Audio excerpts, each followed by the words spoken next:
Hello दोस्तों, कैसे हो।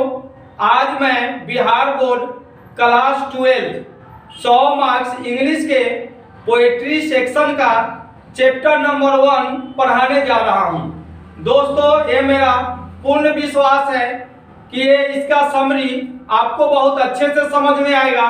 अगर अच्छे से समझ में आता है तो कृपया करके मेरे चैनल को सब्सक्राइब करें और वीडियो को लाइक शेयर जरूर करें।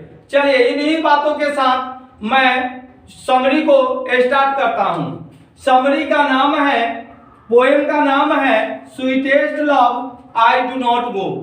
इसके राइटर दोस्तों जॉन डन हैं। अब चलना है कि sweetest love I do not go is a love poem. Sweetest love I do not go एक प्रेम कविता है, has been written by great metaphysical poet John Donne, जो महान आध्यात्मिक कवि जॉन डन के द्वारा लिखा गया है। अब दोस्तों जानना है कि मेटाफिजिकल मीन्स क्या होता है। तो मेटाफिजिकल का मतलब होता है आध्यात्मिक। जितने भी मेटाफिजिकल कवि हुए हैं वे दो ही चीज पे कविता को लिखते हैं, या तो लव और नहीं तो डेथ, यानी प्रेम और मृत्यु पर जो कविता लिखते हैं उन्हें हम मेटाफिजिकल कवि कहते हैं, मेटाफिजिकल पोएट कहते हैं।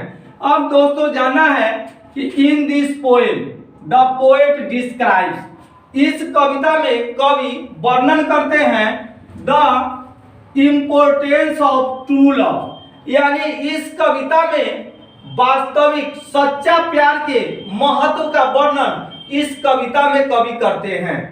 कहते हैं कि he wants to say that, वह कहना चाहते हैं कि द रियल लव, दोस्तों जानना है रियल मतलब होता है वास्तविक, तो the real love can never be destroy nor can be separated, यानी कवि के कहने का मतलब है कि वास्तविक प्रेम को कभी नष्ट नहीं किया जा सकता है, ना ही उसे कभी अलग किया जा सकता है।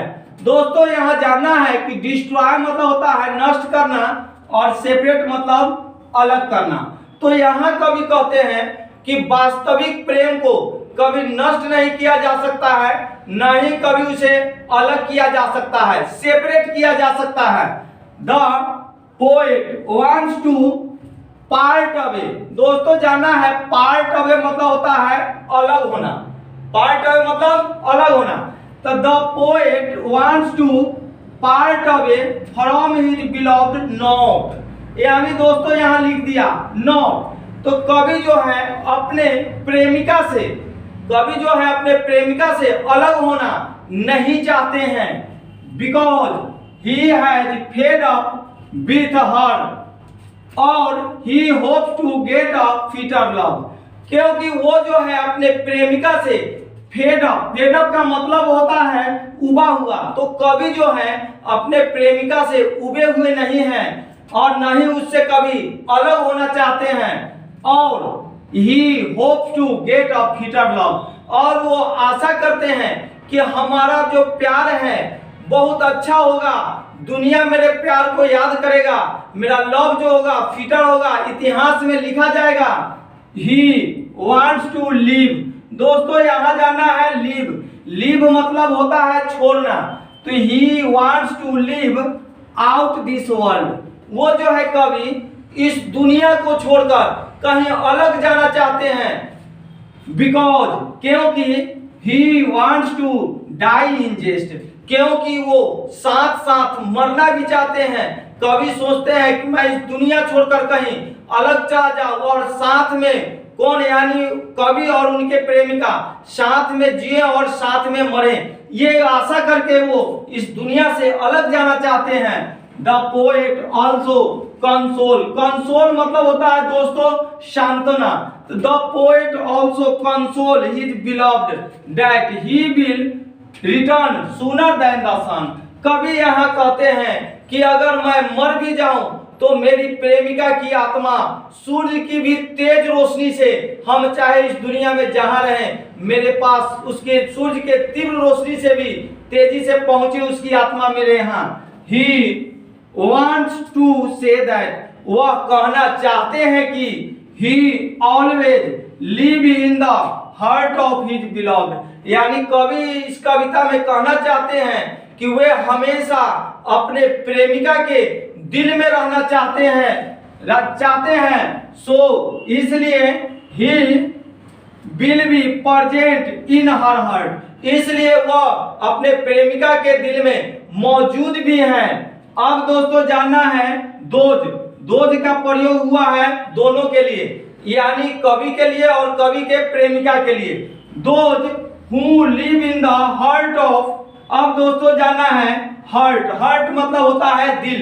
तो those who live in the heart of one another, यानी दोनों एक दूसरे के दिल में रहना चाहते थे।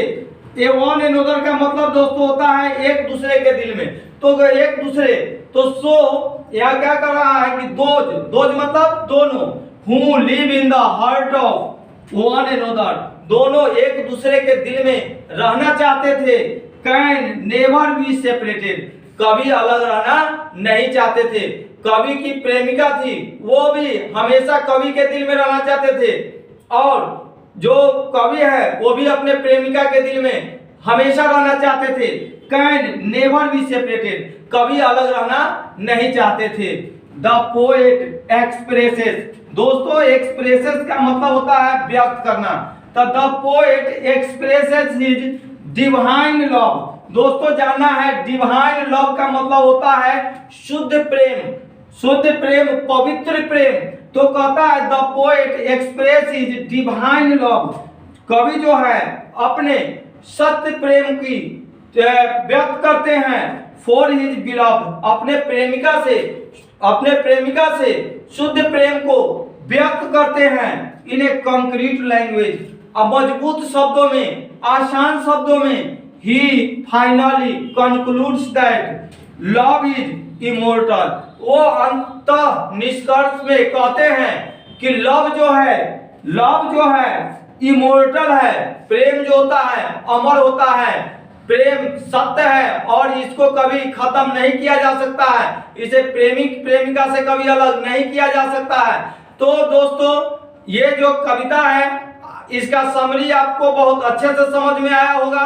अगर अच्छे से समझ में आया तो कृपया करके मेरे चैनल को सब्सक्राइब करें एंड वीडियो को लाइक शेयर जरूर करें। धन्यवाद।